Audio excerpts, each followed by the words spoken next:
सुज़लॉन के बारे में बात करते हैं। हमने सुज़लॉन के बारे में थोड़े दिनों पहले भी डिस्कस करा था कि सुज़लॉन कैसी कंपनी है, क्या अभी इन्वेस्ट करना चाहिए, नहीं करना चाहिए, क्या है। तो उसमें मैं बिल्कुल क्लियरली बोल दिया था कि this is not the right time to go full fledged aggressively buying Suzlon, ठीक है। जिसका बहुत नीचे का लिया हुआ है, क्या उसको होल्ड करना चाहिए?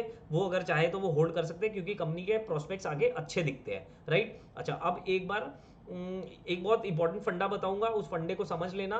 तो ये एक्चुअल में अगर आप लोग नोटिस कर रहे होगे तो जितनी भी पावर सेक्टर की ऐसी कंपनीज है ग्रीन एनर्जी वाली, इन कंपनीज का जनरली आप देखोगे मेगावाट में इनका ऑर्डर बुक बताते हैं, कितने का ऑर्डर है वो डिस्क्लोज नहीं होता है, राइट। बट मैं आपको बता देता हूँ, एक एवरेज जो है पर मेगावाट का सोलर का नहीं सॉरी विंड का पड़ता है आपका 4.5 करोड़ टू 5 करोड़ पर मेगावाट, ठीक है। तो आप इसको मल्टीप्लाई कर लोगे तो ये 5,500 करोड़ 1166 1166 मेगावाट्स का जो इनको एनटीपीसी ग्रीन से मिला है, जिसमें इनको 370 विंडमिल्स लगाने हैं, that will power 3 million house holds in in the country, ठीक है।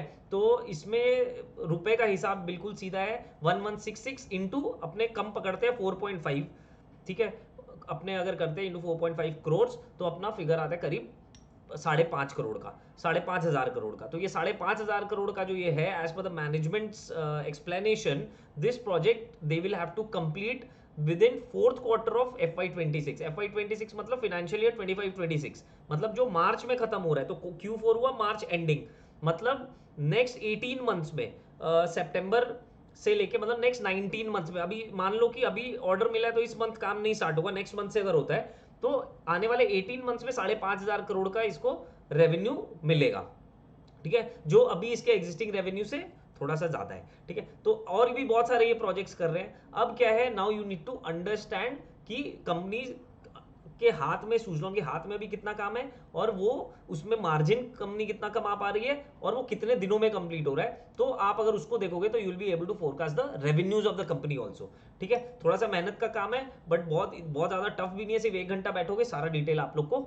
मिल जाएगा, राइट। तो फिर से बोलता हूँ, कोई बाई या सेल का रिकमेंडेशन नहीं है यहाँ पे the objective is to make you learn how to analyse stuff, कैसे चीज़ों को समझना है, कैसे चीज़ों को देखना है, ठीक है। अच्छा, किसी को अगर ये डाउट है कि इसका 4.5 करोड़ 5 करोड़ पर मेगावाट कैसे आया, तो आप इनकी कॉन कॉल्स पढ़ो, और भी बहुत सारी कंपनीज है लाइक आइनॉक्स विंड है, उसकी भी कॉन कॉल पढ़ो, आपको वहाँ पे रेट्स का एक आइडिया मिल जाएगा, ठीक है। तो हम लोग क्या करते हैं, एक बॉल पार्क फिगर ऐसे पकड़ के वहाँ से हम लोग ये सारी चीज़ों को कर लेते हैं। तो मतलब अल्टीमेटली क्या होगा, अगर आप अभी रिसेंट की इनकी कॉन कॉल पढ़ोगे तो वहाँ से बहुत डिटेल पता चलेगा कि what the company is expecting, ठीक है। और ये कॉन कॉल पहले की होगी, और ये वाला अभी तक इन्होंने इंक्लूड नहीं किया होगा इन देयर एक्सपेक्टेशंस।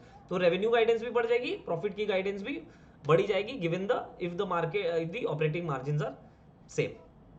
तो this is about Suzlon energy, sorry Suzlon limited. और सुज़लॉन और भी कुछ एक्विजिशंस वगैरह कर रही है, तो वो आप लोग देखो and you try to understand. And if I get 20 likes in this video, I am going to give you a detailed analysis of Suzlon limited.